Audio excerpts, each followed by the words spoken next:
ازيكم عاملين ايه؟ تعالى اقول لكم ازاي تعملوا رز بلبن بكل بساطه في وقت قصير والنتيجه مضمونه ان شاء الله، وهيطلع معاكم زي المحلات واحلى ان شاء الله. بس لو اول مره تشوفوني يا ريت تعملوا سبسكرايب للقناه وتفعلوا الجرس عشان يوصلكم كل الفيديوهات الجديده اللي بنزلها. وهنا بقى بوريكم لما حطيته في بولات التقديم وزينته بشويه قرفه كده وجوز هند وفول سوداني، بيدوا اضافه حلوه قوي لطعم الرز بلبن. وهنا بقى بوريكم القوام بتاعه مظبوط ازاي، نسبة اللبن مع الرز مظبوطة جدا الحمد لله، مفيش حاجة اكتر من التانية.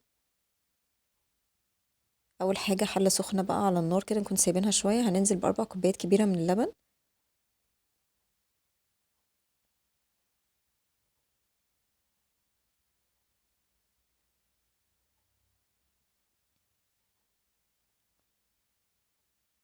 ودي كده الكوباية الرابعة.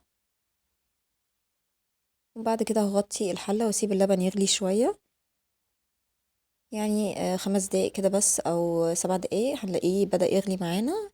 هنروح مضيفين بقى كيسين من الفانيليا. اول ما اللبن يغلي هنزل بكيسين من الفانيليا وهقلب.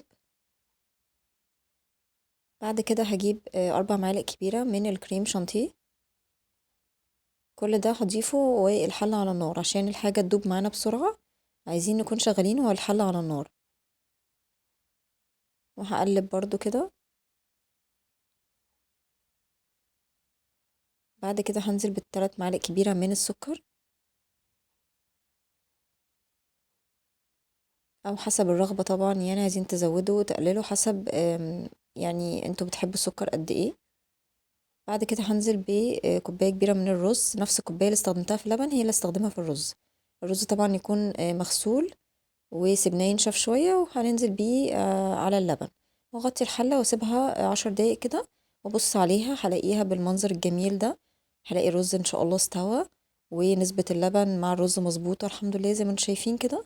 هبدأ بقى احطه في بولات التقديم بتاعتي، وبرضه زي ما قلت في اول الفيديو هزينه بشوية قرفة وشوية جوز هند وشوية فول سوداني كده، بيدوا اضافة جميلة قوي للطعم بتاع الرز بلبن.